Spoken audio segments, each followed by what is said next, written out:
me suis intéressé ces derniers temps aux séfarades, aux ashkénazes, qui se retrouvent tous les deux en Israël.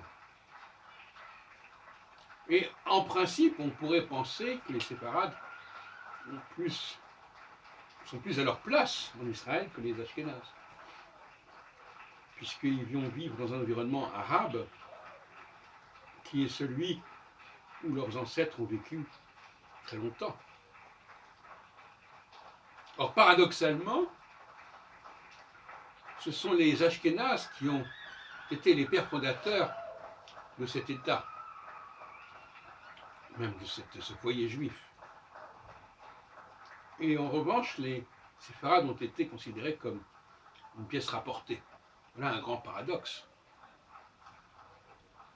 Mais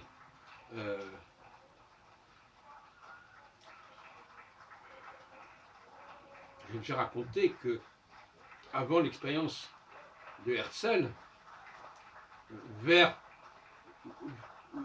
en dehors de l'Europe, puisque dans son état juif, il parle de l'Argentine, il parle de la Palestine, il ne parle plus de l'Europe. Et pourquoi il ne parle plus de l'Europe?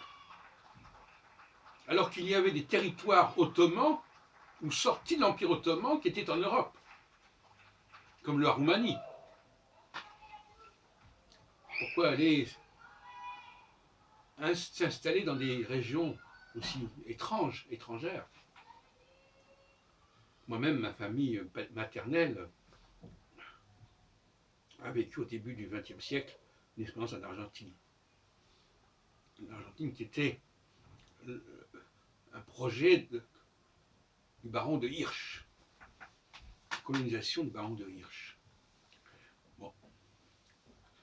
J'ai développé,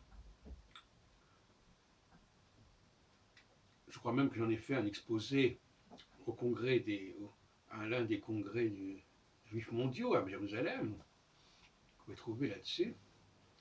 J'ai développé tout un dossier sur l'expérience roumaine qui a été lancée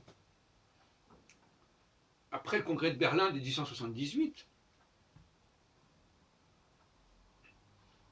qui aurait été quasiment la naissance d'une première société de nations, avant la Société des Nations et avant celle de l'ONU.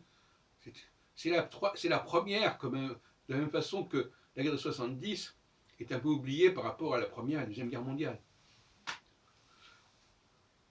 Il y a d'ailleurs des points communs assez curieux, puisque 1870, la guerre franco-prussienne, 1878, le congrès de Berlin, 1914-18, la Première Guerre mondiale, 1917, la déclaration Balfour, et puis 1939-45, la Deuxième Guerre mondiale, et 1947, la création de l'État d'Israël.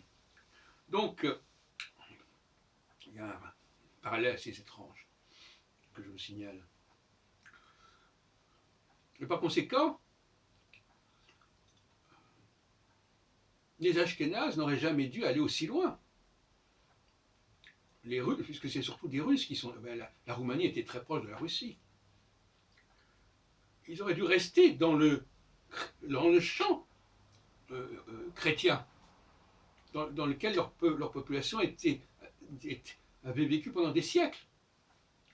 Tout comme les séfarades auraient dû rester, avaient vocation à vivre dans le champ. Et là encore, voyez-vous, le problème, c'est de vouloir qu'il n'y ait qu'un seul peuple. Au lieu de dire, il y a les Ashkénazes d'un côté, il y a les séfarades de l'autre côté.